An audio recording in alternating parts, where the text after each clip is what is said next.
K2 को sir करने वाली कोई खातून ज्यादा देर तक जिंदा क्यों नहीं रहती? दुनिया भर के कोपेमा ऐसा क्यों कहते हैं कि K2 अपनी चोटी पर पहुंचने वाली किसी भी औरत को जिंदा जमीन पर उतरने नहीं देता? नेशनल जियोग्राफिक क्यों लिखता है कि K2 की बद्दुआ खातून कोपेमा की जान ले लेती है?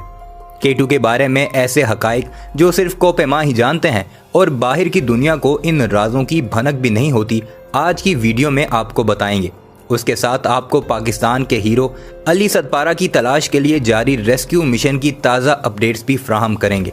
K2 को कातिल पहाड़ क्यों कहा जाता है और कब कब ख्वातीन ने इन पहाड़ों को सर किया और उनकी मौत हुई, इन राजों से भी आज की इस वीडियो में पर्दा उठाएंगे। आइए हम सबसे पहले आपको बताते हैं कि K2 के पहाड़ को आखिर कातिल पहाड़ क्यों कहा जाता है। कातिल पहाड़ सुनने या बोलने में ये दो लफ्ज़ यकीनन अजीब से लगते हैं, लेकिन ये हकीकत है कि दुनिया में जहां एक जानिब मुतअद्दिद खूबसूरत और हसीन पहाड़ मौजूद हैं, दूसरी तरफ कुछ पहाड़ों को कातिल पहाड़ भी करार दिया जाता है। इस खिताब की बुनियादी वजह इन पहाड़ों की चोटी तक पहुंचने की कोशिश के दौरान रोनुमा होने वाली मुतअद्दिद हलाकतें हैं। K2 दुनिया की दूसरी बुलंद तरीन चोटी शुमार की जाती है और दुनिया की सबसे खतरनाक तरीन चोटी भी है। तो दोस्तों, कातिल पहाड़ कहलाने के पीछे कुछ वाक़यात भी हैं, कुछ ऐसे राज भी जिनके बारे में बहुत सारे लोग नहीं जानते होंगे। तो चलिए मैं आपको इन वाक़यात के बारे में बताता हूँ। ख्वातीन के साथ पेश आने वाले ऐसे वाक़यात जो K2 को सर करने के लिए तो गईं, लेकिन किसी न किसी हादसे का शिकार हो गईं। दोस्तों, लियाने रेड फ्रांसीसी कोपेमा जो 1986 में K2 चढ़ने में तो कामयाब हो गईं, लेकिन पहाड़ से उतरते हुए अपने खामन समेत K2 का शिकार हो गईं। जूली ट्यूलिस बरतानवी कोपेमा जो K2 को सर करने के बाद उतरते हुए हादसे का शिकार हो गईं। एलिसन हार स्कॉटलैंड की मशहूर ज़माना कोपेमा के साथ भी यही सब कुछ हुआ कि K2 को सर करने के बाद उतरते हुए मौत का शिकार हो गईं।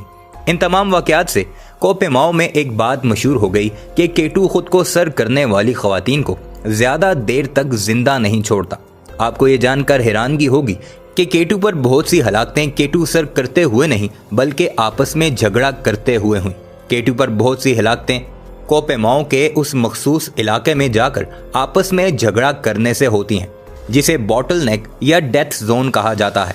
बहुत से कोपेमा इस जगह पर पहुंचकर हिम्मत हार जाते हैं और वापस जाने की जिद करते हैं, जबकि टीम के कुछ मेंबरान जिनका जिगर और हौसला अली सतपारा की तरह होता है, K2 की चोटी पर पहुंचने से पहले रुकने से इनकार कर देते हैं। इसी पहाड़ को पहली बार सर करने वाले ने उसे कातिल पहाड़ का नाम दिया था। K2 को दो इतालवी कोपेमाओं ने 31 जुलाई 1954 को सबसे पहले सर किया था। K2 को माउंट एवरेस्ट के मुकाबले में ज़्यादा मुश्किल और ख़तरनाक समझा जाता है। K2 को सर करने अब तक 246 अफराद जा चुके हैं, जबकि माउंट एवरेस्ट पर 2238 अफराद अभी तक जा चुके हैं। 2014 में K2 को पहली बार सर करने के 60 साल मुकम्मल होने के मौके पर पहली बार जुलाई 2014 में पाकिस्तानी कोपेमाओं की एक टीम ने दूसरी बुलंद तरीन चोटी को सर किया। अगरचे इससे पहले पाकिस्तानी कोपेमा इनफरादी तौर पर K2 की चोटी सर कर चुके थे, लेकिन पहली मर्तबा बतौर टीम वो एक ही वक्त में दुनिया की दूसरी बुलंद तरीन चोटी पर पहुंचे। K2 सर करने वाले पाकिस्तानियों में सबसे पहले मशहूर हसन सतपारा थे। ऑक्सीजन टैंक के इस्तेमाल के बगैर दुनिया की बुलंद तरीन चोटी माउंट एवरेस्ट को सर करने दुनिया के बुलंद तरीन मकाम पर सब्ज हिलाली परचम लहराने वाले हसन सतपारा का ताल्लुक स्कर्दू से था। उन्होंने अपने प्रोफेशनल कैरियर का आगाज 1999 में कातिल पहाड़ नांगा पर्वत की कामयाब मुहिम से किया। तारीख में पहली बार पाकिस्तानी कोपेमा टीम ने K2 को सर कर लिया।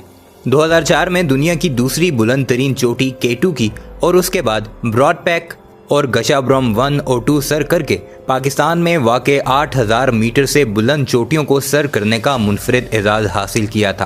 अब उनके बाद मोहम्मद अली सतपारा और उनके बेटे साजिद सतपारा ने यह काम सरंजाम देने के लिए अपनी मुहिम का आगाज़ किया।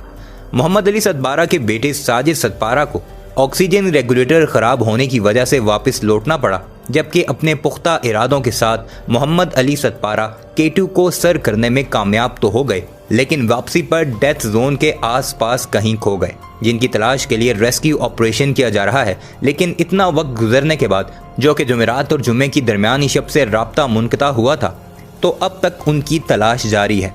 अब यही गुमान किया जा रहा है कि वो किसी बड़े हादसे का शिकार हो गए हैं और उनको जिंदा तलाश करना तकरीबन नामुमकिन होता जा रहा है। पाकिस्तान आर्मी की तरफ से भी उनको रेस्क्यू करने की भरपूर कोशिश की जा रही है और 2 हेलीकॉप्टर्स बाकायदा इस सर्च में हिस्सा ले रहे हैं। दोस्तों, आपको बताते चलें कि 2 हेलीकॉप्टरों को रवाना करने का मकसद ये होता है क्योंकि वहां पर सिग्नल्स नहीं होते और राब्ता मुनक़ता रहता है, इसलिए 2 इकट्ठे हेलीकॉप्टर्स जाते हैं ताकि अगर कोई एक जहाज़ किसी हादसे का शिकार हो जाता है तो दूसरे हेलीकॉप्टर को उस जगह का तयन करने में आसानी रहे, उसको इल्म हो कि कौन से इलाके और किस जगह पर वो हेलीकॉप्टर हादसे का शिकार हुआ है, ताकि वो आसानी से वापस जाकर उनको रेस्क्यू कर सके। मोहम्मद अली सतपारा के आखिरी अल्फाज आपको बताते हैं। उनके मुताबिक, पहाड़ों की बुलंदियों पर खड़ा हूँ, ज़मीन वालों को छोटा लग रहा हूँ, पर एक रास्ते पर खुद को ढूंढता हूँ, मैं अपने आप से बिछड़ा हुआ हूँ। पाकिस्तान के नामवर कोपेमा मोहम्मद अली सतपारा, जिनकी ज़िंदगी की इस वक्त पूरा पाकिस्तान दुआएं कर रहा है, उनके साथ आइसलैंड के जान शरोई और चिल्ली के जान पाब्लो भी K2 पर लापता हैं। मोहम्मद अली सतपारा, उनके बेटे साजिद सतपारा और दीगर गैर मुल्की कोपेमा 5 फरवरी की रात 11 बजे K2 की बुलंद तरीन चोटी की तस्खीर के लिए कैंप से निकले। सफ़र की सबसे ख़तरनाक जगह बॉटल नेक है, जो एक सीधी ढलवान है।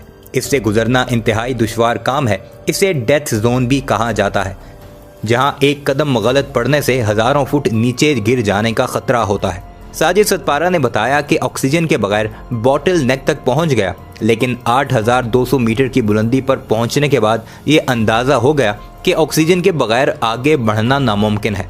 उन्होंने ऑक्सीजन इस्तेमाल करने की कोशिश की, मगर उसके रेगुलेटर में ख़राबी के बायस ये भी मुमकिन ना हुआ। उनके वालिद और उनके साथियों ने उन्हें वापस भेज दिया, जबकि मोहम्मद अली सतपारा और उनके दोनों साथी आगे रवाना हो गए। साजिद सतपारा कहते हैं कि उनके वालिद ने K2 सर कर लिया, मगर ऐसा लगता है कि वापसी पर उनके साथ कोई हादसा पेश आया है। उनका कहना था कि 3 दिन तक इस शदीद सर्द और इस बर्फानी मौसम में जिंदा बचने के इम्कानात कम हैं, इसलिए उनकी बॉडीज तलाश की जाएं। कोपेमा बेस कैंप से राब्ते के लिए हर 1 घंटे के बाद ट्रैकर ऑन किया करते थे। उन्होंने जुम्मे के रोज़ 4 बजे आखिरी मरतबा अपनी मौजूदगी की इतला फराहम की। उसके बाद राब्ता ख़त्म हो गया, जिसके बाद उनकी तलाश शुरू हुई। पाकिस्तान आर्मी के 2 हेलीकॉप्टर पर मुश्तमिल रेस्क्यू ऑपरेशन उसी दिन हरकत में आ गया था, मगर अभी तक कोई कामयाबी हासिल नहीं हुई। मौसम की खराबी के बायस चोटी पर हद निगाह बहुत कम है। रेस्क्यू टीम मौसम बेहतर होने का इंतज़ार कर रही है ताकि खोज का काम दोबारा शुरू किया जा सके। K2 को दुनिया की ख़तरनाक तरीन पहाड़ियों में गिना जाता है। उसे सर करने की कोशिश करने वाला हर 4 में से 1 शख्स मौत का शिकार हो चुका है। K2 पर अमवात की शरह 29% है, जबकि दुनिया की बुलंद तरीन चोटी माउंट एवरेस्ट पर यह शरह सिर्फ 4% है। K2 को सर्दियों में सर करने की सिर्फ एक टीम को कामयाबी हासिल हुई। 17 जनवरी को निर्मल पाचरा की सरबराही में 10 नेपाली कोपेमाओं ने यह कारनामा सर अंजाम दिया। मोहम्मद अली सतपारा ने बगैर ऑक्सीजन इस्तेमाल किए K2 सर करने का बेड़ा उठाया और इस बात का बहुत कभी इम्कान है कि उन्होंने ये काम कर दिखाया, मगर वापसी पर उन्हें कोई हादसा पेश आ गया। इस वक्त पूरी कौम पाकिस्तान के इस बहादुर सपूत की ज़िंदगी के लिए दुआगो है। अगरचे बहुत वक्त गुजर चुका है और उनके ज़िंदा रहने का इम्कान इंतहाई कम है, मगर मौजे बर्पा होते रहते हैं। आइए हम सब मिलकर हाथ उठाएं और मोहम्मद अली सतपारा और उनके साथियों की ज़िंदगी की दुआ करें। अगर इस वीडियो से आपकी मालूमात में इजाफा हुआ है तो इसे लाइक ज़रूर कीजिएगा। ज़्यादा से ज़्यादा शेयर करने के साथ साथ चैनल को भी ज़रूर सब्सक्राइब कीजिएगा।